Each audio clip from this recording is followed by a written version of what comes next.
So tonight we have the final pieces of the puzzle. Hopefully my voice will continue to work. I don't know if maybe it's the heat. I'm not used to this heat. Although, like everyone tells me, it's a dry heat, and it is. And I'm able to handle that. But I want to thank you for inviting me out here to participate in your summer series, Bible series. It's really been exciting for me. It's such a pleasure to meet all of you. I come from a very small congregation, and it's such a joy to get to know you and see you. You've really been taking care of me very well. Thank you, every one of you. Thank you for what you've been doing. I appreciate it. Filling me up, too. And it's so good to hear singing. On a weekday, not a W-E-E-K, but a week, W-A-K Sunday, a week or Sunday, you just have a couple of families that are not there that day. We drop down to like 8. Singing's not the same. You got to really work harder at it. And so it's very encouraging to hear. And the song leaders are fantastic, all of you. We only have one song leader over there. But you don't need many with 8. But like I say, we're somewhere on average around 12, 14. But anyway, I'm so glad to be with this congregation. First time I know a couple of you, 4 of you at least. Now I know all of you. I love you. Thank you. And like I said last night, I'd like to say that I saved the best for last, but really it's not, because there's a lot of information that we've been talking about that's a lot of bests that's been coming out of the evidence, so much evidence, historical facts. And that's what we're looking at. We're looking at historical facts that atheists, skeptics, non-believers cannot deny. It's not inspired writings, it's history. It's like trying to deny that George Washington was our first president. No one can deny that, and yet they weren't there, right? But the history tells us. In the history about Jesus Christ and the resurrection, there is so much evidence. I had to pare this down. I forgot if it was originally 10, but it went to 8, but then I pared it down to 6. And so I was having a hard time. What do I cut out? There's a lot of good facts and evidence, but I think we have the basic stuff that cannot be denied by non-believers. But as we close out this series, at least in my opinion, I think this is the icing on the cake. The cake was great. I mean, it was delicious. Don't misunderstand me. But I think the icing just finishes it off just perfectly.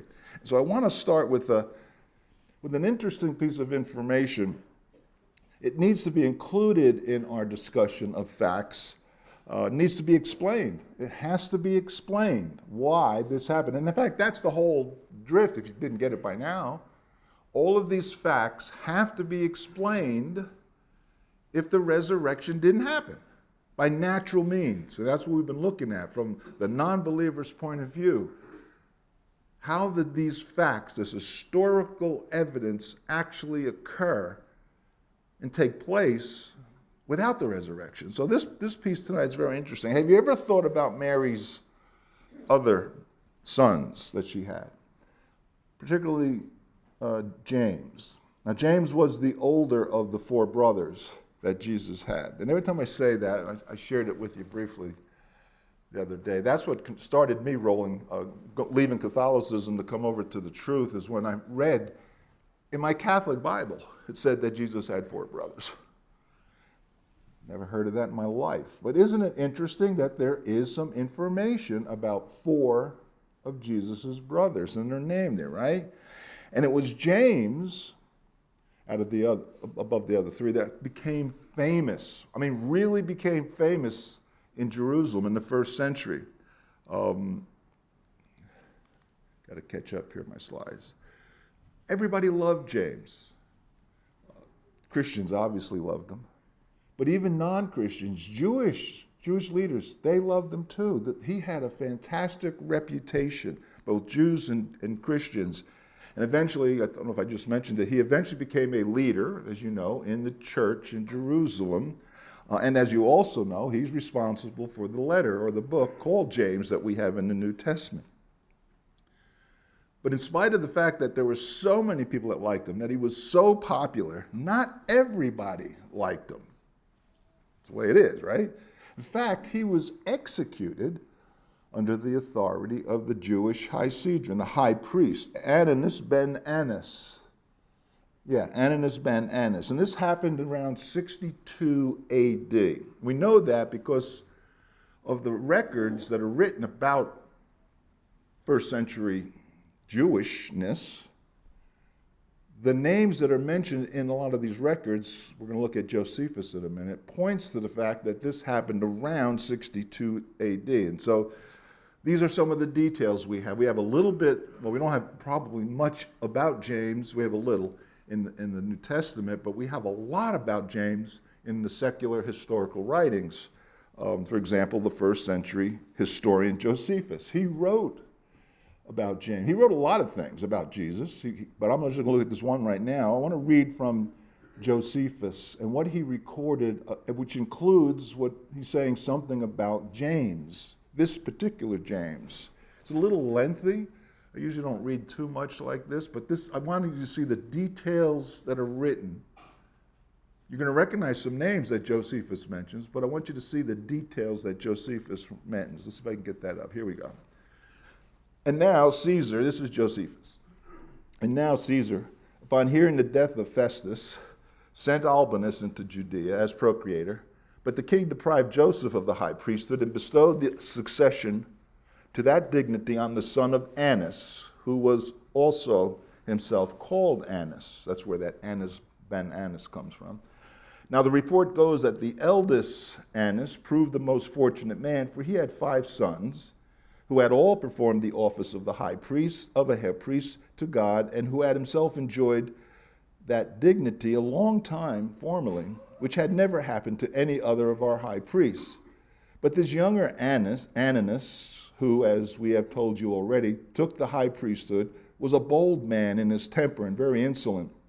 He was also of the sect of the Sadducees, who are very rigid in judging offenders above all the rest of the Jews, as we have already observed. When, therefore, Ananus was of the disposition, he thought he had now a proper opportunity. Before I get to the next section, notice he says that he mentions that the Sadducees, they were very rigid in their judging of others, especially judging others who are going against the law, the law of Moses. They're very strict on that. So let me continue. Now Festus was now dead, and Albinus was but upon the road.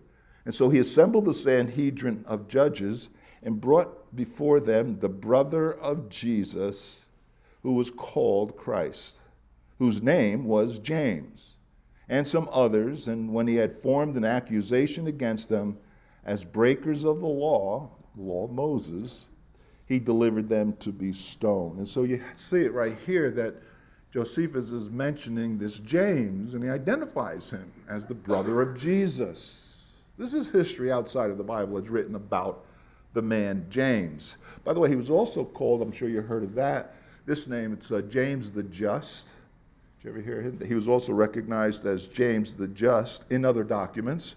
And other documents tell us that he was very successful. We talked about how Paul was successful in spreading the gospel. Well, James was extremely successful in spreading the gospel. In fact, he even was converted and persuaded some of the rulers in Jerusalem to obey the gospel. That's why these other guys didn't like him. They had to get rid of this guy James. He's making too much headway. And that's some of the scribes and Sadducees. They didn't like it. James preached the resurrection of Jesus Christ. And he persuaded people of that resurrection. If you recall, that's what caused faith in people, faith in God. The resurrection, the fact of the resurrection. And that's what got him executed. There's a couple of stories about him. That one was where he said he was pushed off a pinnacle. He was supposed to get up on a pinnacle and renounce Christ and tell the people, no, it's not really. You got to still obey the law. Well, they did. They pushed him off, but it didn't kill him. So they stoned him, finished the job off. They hated him. Well, at least this small group hated him. But here's the point. According to the Gospel of Matthew, what do we know about James? From the secular side, or let's put it this way, from his biological family. What do we know about James? Well, let's read it. Is not this the carpenter's son? Is not his mother called Mary? And are not his brothers, James and Joseph and Simon and Judas? And are not all his sisters with us? Where then did this man get all these things? And they took offense at him. But Jesus said to them, a prophet is not without honor, except in his hometown and in his own household. And so Jesus, everyone knew him. Everyone knew Jesus. They knew his whole family. They knew the brothers, right? And then Jesus goes on to say that even in his own household, there is no honor. That's because his brothers didn't believe him. We all know that, right? And then you have also what John wrote, which confirms what I just said. And so his brothers said to him, leave here and go to Judea, that your disciples also may see the works you are doing. For no one works in secret if he seeks to be known openly. If you do these things, show yourself to the world. For not even his brothers believed him. I think there's a little sarcasm there. They didn't believe him.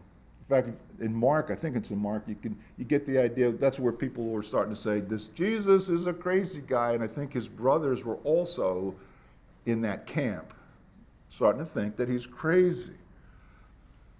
Well, of course you would think your brother's crazy if he's claiming to be God.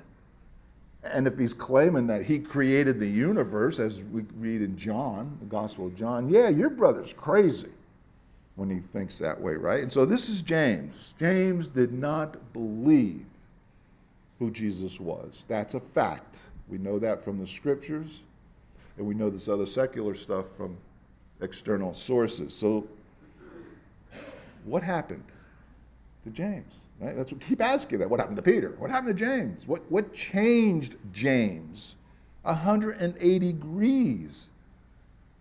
I mean, something changed where he can now say that he's going to worship his physical brother. From a non-believer's point of view, we have to ask that. Why would this man all of a sudden worship his brother? What changed 180 degrees? I mean, how could he become so shakeable in this faith that was, no one really wanted to join this movement. I mean, you risked everything. You were going to be killed. In fact, James was stoned. What changed? What caused him? He used to think his brother was out of his mind, and now he's worshiping him? You see the dichotomy that we have here? How could he embrace this new faith, which was crazy to begin with, the whole concept? Not to mention how dangerous this faith was. We can't, and again, I'm repeating myself from the other night, but we can't comprehend how dangerous Christianity was. What do you think the Colosseum was all about? Entertainment to slaughter you guys. Crazy. This movement was a crazy movement. You can get stoned to death by it, and James, he got stoned. In fact, we notice that this change happened after he was crucified. It didn't happen while he was alive. You remember all those things we talked about before the crucifixion. This happened after. So if anybody would deny that Jesus was raised from the dead, James would be at the front of the line of deniers. No, he didn't. I mean, he would be right there. But where do we find James? We find him on the front lines of the battle, the spiritual battle, right alongside Paul. Why? How could that be? Remember, well, we know why. Excuse me. We know why. But our non-believing friend here, he can't give us an answer as to why. Remember when Paul said that Jesus appeared to more than 500 people in 1 Corinthians, right, 15? He appeared to them during that period when he was walking for those 40 days with the brethren, right? Let's read that. Then he appeared to more than 500 brothers at one time, most of whom are still alive, though some have fallen asleep. But then notice who else appeared. Who else Jesus appeared to during that time. The next verse. Then he appeared to James, and then to all the apostles. I try to think, what did Jesus say to his brother? I always like to try to put yourself in their shoes. Try to imagine what's going on. What did Jesus say to James? We don't know. Actually, he probably didn't have to say too much at all. I mean, can you imagine that? Right in front of me is Jesus. I mean, this is what James is experiencing. This is real. This happened to James. That's the only thing that could have changed him. It's had to be an amazing event, personally, for James, to see Jesus, the risen Messiah. Physically, not a vision. We talked about visions last time. So all of this, well, some of it's been documented in the New Testament, that Jesus appeared to James. Other things have been documented by other scholars, by secular history. And by the way, this letter that we just read, I mentioned it to you. 1 Corinthians is one of those 5 letters that non-believing scholars and historians accept as genuine. They know this man, Paul, wrote this letter. And you saw the impact of that when we had Lance stand up to explain how silly Paul's letters would have made no sense if the resurrection didn't happen. But 1 Corinthians is one of those letters. And then you have all this collaborating external evidence from Josephus about James. And like I said, Josephus wrote a lot of other things about Jesus. And so what you have here is solid evidence from the first century. And so no one can say that this thing was made up over hundreds and hundreds. I mean, I can't tell you how many times I've heard. I don't know if you heard it, Sean. Oh, it's all been invented over centuries, made up. No, it hasn't. We have documentation right here from the first century. This is when it all happened, and this is when this movement exploded on the scene. This new faith started in the first century. Don't let anyone tell you that it didn't. Which also begs the question, then how could, and I think I've asked this maybe more times than you want to hear, how can thousands upon thousands, not just a couple, thousands of people also have this unshakable faith in this foreign concept, like overnight? This is one of the key points, in my opinion, that Jesus was raised from the dead. The fact that these things have happened in the first century without nothing else could have done it. I mean, the concept is so dangerous. You remember when Paul was preaching, when he said he preached the gospel to the Corinthians, that he preached it from the beginning. He was preaching orally the gospel. And so that would put that his preaching was probably starting anywhere from within 12 to 24 months after the crucifixion. So it's really early on, and that's when Paul was converted. That's what it's estimated at. So that's in the middle of the 30s AD. And he preached, as we already know, that Jesus died, that he was buried, that he was raised on the 3rd day, and that it was all predicted, from the scriptures hundreds of years before the fact. Then you add to that fact that you mix all of this together in with the hundreds of documents about this time period regarding Jesus Christ. Hundreds of documents. All valid evidence. You can't deny it. And that's what leads me to this next man. I'd like you to meet Simon Greenleaf. He was a brilliant man. You can tell from his dress that he's from a couple of centuries ago. And he was a famous legal expert. I think this would have been in the 1800s. And he's recognized to this very day, in fact. Any lawyers in the audience? I don't know if you've heard of him, but he's an expert on what's called the science of the evidences. That's what he's an expert in. He wrote the book. I mean, literally, he wrote textbooks that are still being used in institutions today. And what these books teach lawyers about are the principles of the rule of evidence. And he used his, well, let's start first with that. His principles, they teach the students on how to build a good case, how to look at the information, look at the testimony, look at the evidence, and then you, with these principles, you can determine if it's a good case that you can present it to a court and get an outcome that you really know you want because the evidence is a fact. And he exercised these principles himself. He came up with them. He's written the books. And he then took these principles and he prepared many cases. I mean, he stood before the U.S. Supreme Court and won many cases before the court. He was at the top of the food chain, this guy. But here's where it gets interesting. He then applied his principles to the four gospel writers. And then he wrote a book. He called the book The Testimony of the Evangelist. There it is. The Testimony of the Evangelist. And the subtitle is The Gospels Examined by the Rule of Evidence. Now, I don't know if he was a believer then, before he started this. I don't know that. But this expert knew when information was legitimate. He knew when information was reliable as evidence to present to the courts. And he knew when it was not reliable, right?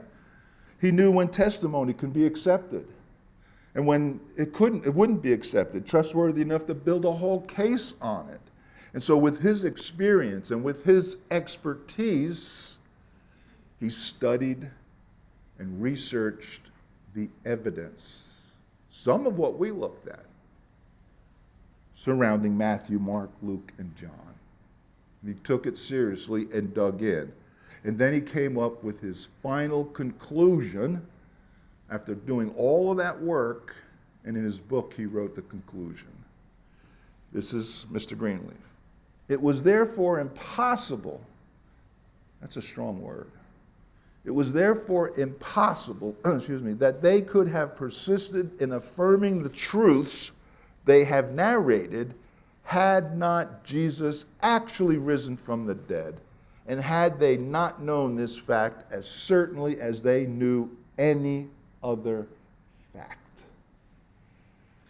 I'm a layperson. I don't know any of these things, the rules of evidence. This guy does. He's an expert in this. So based on his expertise, he came to the conclusion that it was impossible for the four evangelists to do what they did, say what they said, write what they write, if the resurrection didn't happen. Now, again, I don't know if he was ever converted. I don't know. But this is from a legal expert who recognizes solid evidence, evidence that we have been looking at. And so here's the question. What is some of the evidence that he looked at to come away with that conclusion? I'm sure it had to include documentation from historians like Tacitus that we read about, right? In the first century, he identified that the origin of this movement was Christ, and he documents how it reached Rome after it started over there in Judea. It didn't take centuries, it was fairly quick. He documented all of the cruelty and all of the torture, the death that was executed upon Christians at Rome. For what? Remember? What was their crime? Crimes against humanity. I've heard that this recently too. Have you heard that? I don't know who they were pointing it to, but duck. And he also recorded that Christ's death actually temporarily stopped the movement. In fact, the words he used was checked the movement. Remember he said that? And I'm sure Mr. Greenleaf also dug into the historical records of Josephus, where he recorded a number of different things about Jesus Christ. These are not friends of Christianity that wrote these things. So he digs into that. And I'm sure that, Josephus did say that Jesus was a famous teacher, very famous. They had a large following while he was alive. But he claimed to be the Messiah, Josephus says. And that's what got him in trouble. That's what he was killed for. He was like almost putting Jesus down, like, you don't do that kind of stuff. This is what Josephus, and I'm saying this is some of the evidence that he probably could have looked at, and probably how much he knew about James's brother, the switch and the changeover in his life. I'm sure Mr. Greenleaf had seen all of that. I'm sure Mr. Greenleaf was familiar with what Lucian of Samosata said. We read about him. Very sarcastic. In fact, he called you Christians misguided creatures. And he knew, remember, he knew what was in you. He knew what was common among you misguided creatures. Your contempt for death. Nobody's asking those questions. Why? Why were these things so if Christ wasn't raised? And so Greenleaf had to look at all of that. Excuse me. And so this is just a brief mention of some of the evidence that Mr. Greenleaf had available to consider. We don't have time to go through all of this. Like I said, I had to take some things out, but there's a lot more that I didn't even have in my original set that Mr. Greenleaf had much more time than we did these last few days to go through all of this information. This was a serious endeavor on his part. And after all of that research, he determined that the testimony of the four gospel preachers, the evangelists, could not have been fabricated. He considered them to be accurate, to be truthful, beyond reasonable doubt, an expert on evidences for courts. On the other hand, where is the evidence that all of this was made up? Where is the evidence that under natural means this occurred because somebody made it up? Because you can be sure if there was any evidence that this was all invented and made up, Mr. Greenleaf would have found that evidence too. And he probably would have come, well, he would have come up with a different conclusion than what he did in his book. And the point is this, with evidence like this, from the testimony of a man who wrote the book on valid evidence, I mean, what other conclusion can an honest heart come to?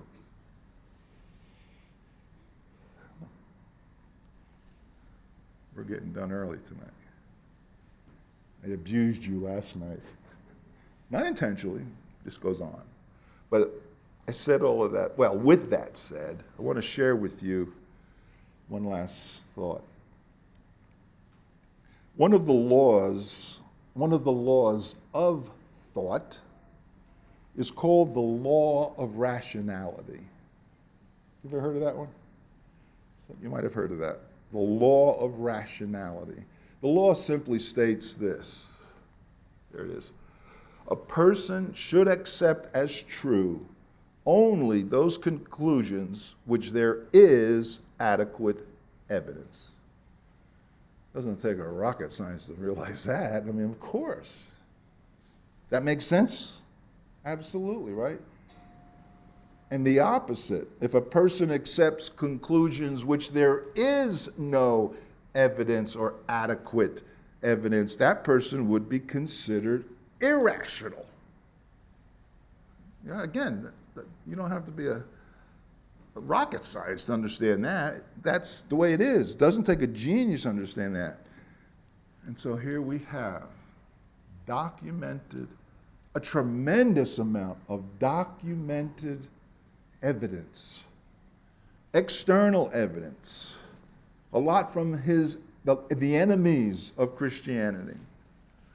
And then add to that the evidence of Paul. How could Paul have been so successful, right, and accomplish what he did in spite of the fact that he started out as an enemy of Christ? I mean, this is more than adequate evidence, physical evidence, proving that the movement started and exploded in the first century. And it grew unprecedented, unlike any other movement in the history of mankind. How could that happen under normal conditions? You know, to come to the conclusion that the resurrection happened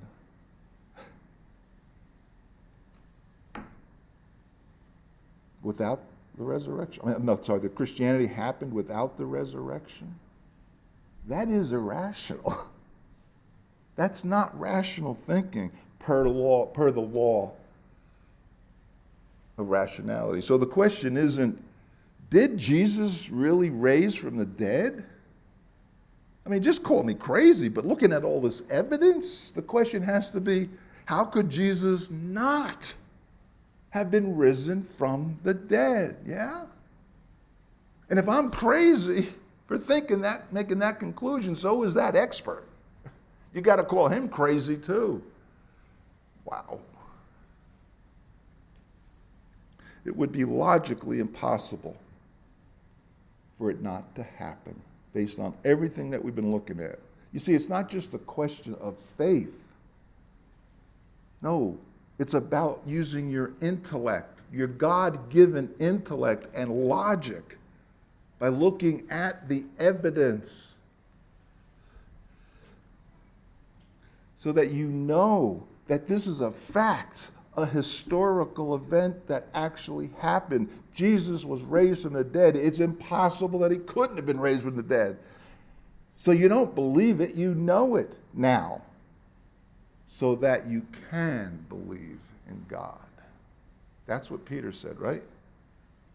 He was foreknown before the foundation of the world, but was made manifest in the last times for the sake of you, who through him are believers in God, who raised him from the dead and gave him glory, so that your faith and hope are in God. Your faith is not in the resurrection, brethren, because that's a fact. Your faith is in God and the wrath that's coming, as Paul says on Mars Hill, because of the resurrection. God has preserved all of this evidence. I'm sure the enemies of Christ would really love to get rid of the evidence, but they can't. God preserved it. It's there. It's locked in so that we can believe in God, who we can't see. We can see the evidence, but we can believe in God, who we can't see. I mean, think about it. If you believe that the resurrection didn't happen, if you refuse to consider the evidence, get that slide up, and you choose to ignore it, then couldn't you say that that's not only irrational, but that's a blind faith? Don't let someone call you or accuse you of having a blind faith. You don't. They do. If they ignore the evidence, the facts. I told you we're going to get done early tonight. We're going to have a Q&A after the closing prayer, right? We'll do the song and the closing prayer, and then you're going to do the invitation. I hope you had some questions from last night, and I hope you have some questions from tonight. And let's address those questions. Thank you.